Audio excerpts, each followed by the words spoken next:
हरियाणा, अपनी बोली, अपना चैनल।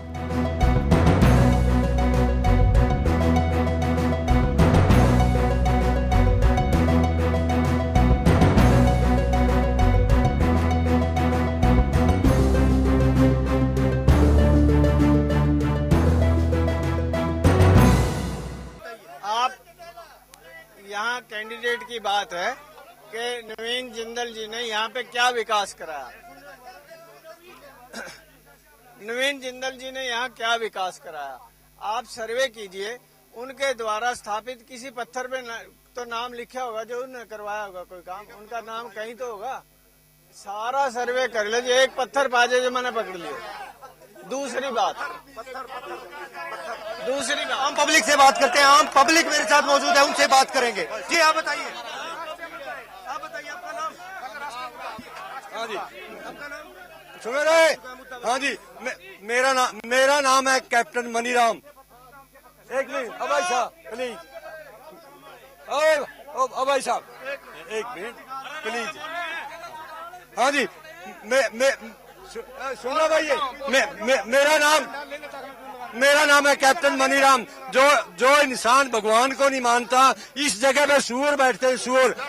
जो आप आज पत्रकारों से बात कर रहे हैं, जहाँ तक आप विकास की बात करना चाहते हैं, नवीन जिंदल को ये रेलवे पुल बनाया, रेल चलाई, और उसके बाद कितनी यूनिवर्सिटी आई, हॉस्पिटल बनाया, हर आदमी। यानी आपका कहना विकास हुआ है कैथल में? बहुत ज्यादा हुआ है। आप यही देख लो, जहाँ पर खड़े हैं नहीं, यहाँ कोई विकास नहीं है और विकास नाम की कोई चीज नहीं है। विकास हुआ तो भ्रष्टाचार का हुआ, नौकरी में लगाने में भी पैसे और हटाने का तो काम इनका है ही है। मेरा नाम वीरेंद्र है, सोत गांव है। मैं कांग्रेस जिला के सभी साथियों से पूछना चाहता हूं कि कांग्रेस जिला का कोई भी व्यक्ति जवाब नहीं दे सकता इन बातों का। वो भी नरवाना से आया है।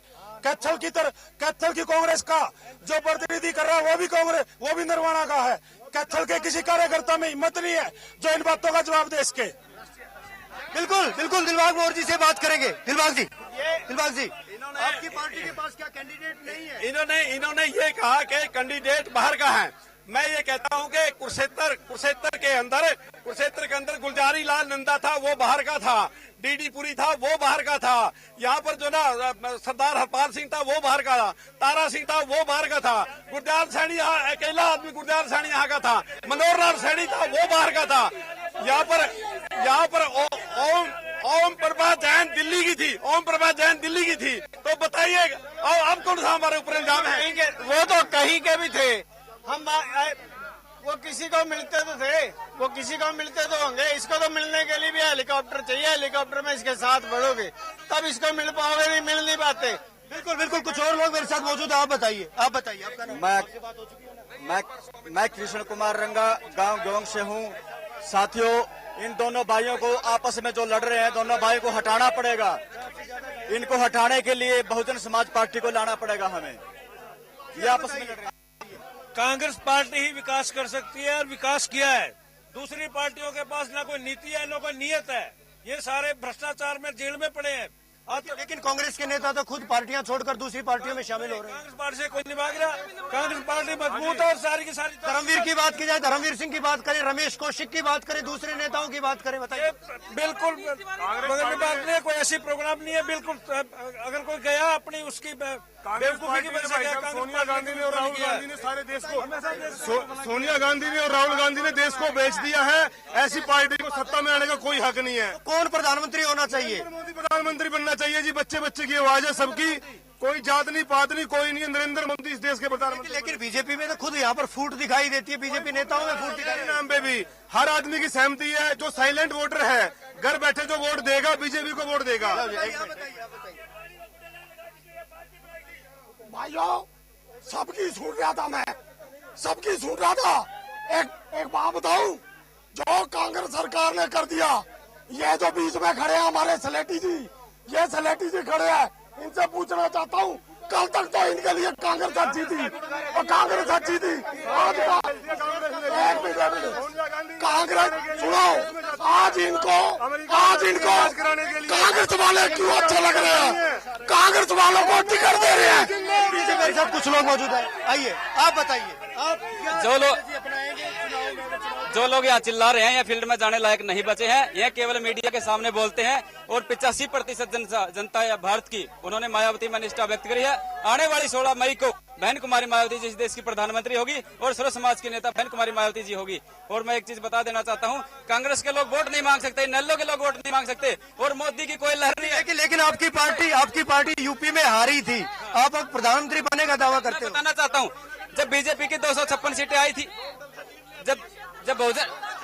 जब बहुजन समाज पार्टी पूर्ण बहुमत आया था, तब बहुजन समाज पार्टी को 34 लाख वोट मिले थे। अब की बार भले ही हार गए हो, लेकिन 36 लाख वोट मिले हैं। आम आदमी पार्टी से भी एक नेता मेरे साथ, उन्होंने अभी ज्वाइन किया है। आम आदमी पार्टी का कितना प्रभाव मानते हो हरियाणा की अगर बात की जाए? मैं आपसे ये कहना चाहता हूँ कि आम आदमी पार्टी के अंदर कोई नेता नहीं है। यह एक इस दल राजनीति से अंदर है एक ही परिवार का विकास हो रहा है। अगर हम हिंदुस्तान की बात करते हैं तो सिर्फ परिवारों का विकास हुआ है, नवीन जिंदल का, अंबानी अंडानी का, आम पब्लिक का विनाश हुआ है। अगर हम यहाँ पर सीधे हरियाणा में रोड शो चल रहे हैं, हरियाणा के मुद्दों की अगर बात करें, हरियाणा में किन मुद्दों को लेकर चुनाव मैदान में है आम आदमी पार्टी? ये दिल्ली के बाद, कांग्रेस को धूल चटाने के बाद हरियाणा के मुद्दे हमारे सामने एक मुद्दा नहीं है जिसके ऊपर हम बोल सके। हरियाणा के अंदर इतने मुद्दे हैं कि भ्रष्टाचार मुक्त हो भारत देश हमारा, यह है अरविंद केजरीवाल का नारा। हम उस विचारधारा के ऊपर चले। केजरीवाल जी पर कभी स्याही फेंकी जाती है, कभी अंडे फेंके जाते हैं, वजह क्या है? ये सब विपक्षी पार्टियां हैं। कांग्रेस बौखला गई है अपनी दिल्ली की हार के बाद। कांग्रेस को चेहरा छुपाने के लिए अपनी जगह नहीं मिल रही है। हमारे यहाँ पर कुरुक्षेत्र लोकसभा से जो नवीन जिंदल हमारे बीच में इन्होंने उम्मीदवार बनाया, वो कोयले की घोटाले के अंदर काला हो चुका। ये थी कुरुक्षेत्र की जनता, कुरुक्षेत्र के कैथल शहर की जनता, जिन लोगों का हमने रुझान जाना है किस तरह से ये लोग आपसी मुद्दों में उलझे हुए हैं। कांग्रेसियों का जहां तक कहना है, दावा है कि यहाँ पर विकास हुआ है, मगर दूसरी पार्टियों के नेताओं का साफ तौर पर कहना है कि विकास के नाम पर यहाँ पर एक भी ईंट नहीं लगाई गई है।